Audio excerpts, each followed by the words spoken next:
नमस्कार दर्शक बंधु। गणेश चतुर्थी समग्र भारतवर्ष में बहुत धूमधाम रे पालन करा जाए।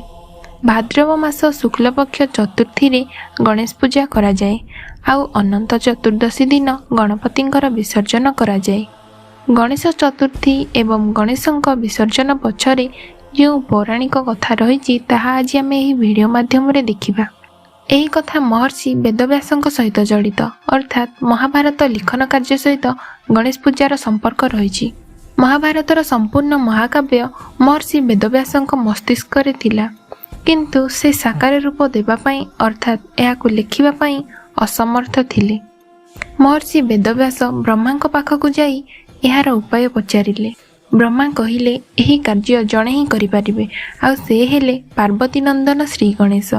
से विद्यार देवता अटंती, तांकोठारु ज्ञानी आउ केही नाहांती। महर्षि वेदव्यास श्री गणेशଙ୍କ पाखकु जाई महाभारत लिखन कार्य करिबा पई अनुरोध करिले, किंतु गणेश लेखिबा पूर्वरु गोटिए शर्त रखिथिले। आउ सेही शर्त हेला महर्षि वेदव्यास क्षणक पई भी न अटकी महाभारत वाचन करिवे। कथावाचन समय रे महर्षि विश्राम नेबे नाही। जदि महर्षि गोटिए क्षण पई भी विश्राम नेबे से लेखिबा बंद करिदेबे। ସେହି ସମୟରେ ମହର୍ଷି ମଧ୍ୟ ଶ୍ରୀ ଗଣେଶଙ୍କ ଆଗରେ ଏକ ସର୍ତ୍ତ ରଖିଲେ। ମହର୍ଷି କହିଲେ, ମହାଭାରତ ଲେଖିବା ପୂର୍ବରୁ ପ୍ରତ୍ୟେକ ଧାଡ଼ିର ଅର୍ଥ ବୁଝିବା ପରେ ଆପଣ ସେହି ଧାଡ଼ିଟିକୁ ଲେଖିବେ। ଏହି ସର୍ତ୍ତରେ ଶ୍ରୀ ଗଣେଶ ମଧ୍ୟ ରାଜି ହୋଇଗଲେ। ଏହାପରେ ଶ୍ରୀ ଗଣେଶ ଲଗାତାର 10 ଦିନ ପର୍ଯ୍ୟନ୍ତ ମହାଭାରତ ଲେଖିଥିଲେ। ମହର୍ଷି ବେଦବ୍ୟାସ ଶ୍ରୀ ଗଣେଶଙ୍କ ସାମ୍ନାରେ ବସି ଶ୍ଲୋକ ବାଚନ କରୁଥିଲେ ଏବଂ ଶ୍ରୀ ଗଣେଶ ସେହି ଶ୍ଲୋକକୁ ଲେଖୁଥିଲେ। ସେହି 10 ଦିନ ପର୍ଯ୍ୟନ୍ତ ଶ୍ରୀ ଗଣେଶ ପାଣି ମଧ୍ୟ ପିଇ ନଥିଲେ, କାରଣ ମହାଭାରତ ଲେଖିବା ସମୟରେ ଶ୍ରୀ ଗଣେଶ ଗୋଟିଏ କ୍ଷଣ ପାଇଁ ମଧ୍ୟ ଅଟକି ନଥିଲେ।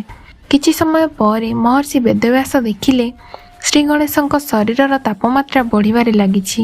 ସେ ତୁରନ୍ତ ମାଟି ଆଣି ଶ୍ରୀ ଗଣେଶଙ୍କ ଶରୀରରେ ମାଟିର ଲେପ ଲଗାଇଦେଲେ, ଯାହାଦ୍ୱାରା ଗଣେଶଙ୍କ ଶରୀରର ତାପମାତ୍ରା ନ ବଢ଼ିବ। କିଛି ସମୟ ବିତିବା ପରେ ଶ୍ରୀ ଗଣେଶଙ୍କ ଶରୀରରେ ଲାଗିଥିବା ମାଟି ଶୁଖିବାକୁ ଲାଗିଲା। ମାଟି ଶୁଖିବାରୁ ଶ୍ରୀ ଗଣେଶଙ୍କ ଶରୀର ଶକ୍ତ ହେବାକୁ ଲାଗିଲା।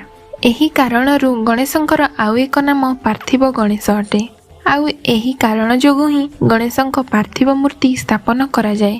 ଲଗାତାର ଏହି କାର୍ଯ୍ୟ ଚାଲିଥିବା ମଧ୍ୟରେ ମହର୍ଷି ବେଦବ୍ୟାସ ଗଣେଶଙ୍କର ପୂଜା କରିଥିଲେ। ସେହିଦିନ ଭାଦ୍ରବ ମାସ ଶୁକ୍ଲପକ୍ଷ ଚତୁର୍ଥୀ ତିଥି ଥିଲା। ସମୟ ସହିତ ଶ୍ରୀ ଗଣେଶଙ୍କ ଶରୀରର ତାପମାତ୍ରା ଆହୁରି ବଢ଼ିବାକୁ ଲାଗିଥାଏ। ମାଟି ଲଗାଇବା ପରେ ମଧ୍ୟ ଶ୍ରୀ ଗଣେଶଙ୍କ ଶରୀରର ତାପମାତ୍ରା ବଢ଼ୁଥାଏ।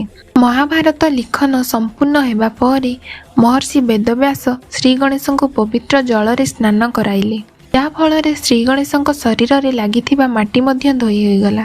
ଏହି କାରଣ ପାଇଁ ଶ୍ରୀ ଗଣେଶଙ୍କ ମୂର୍ତ୍ତିକୁ ବିସର୍ଜନ କରାଯାଇଥାଏ।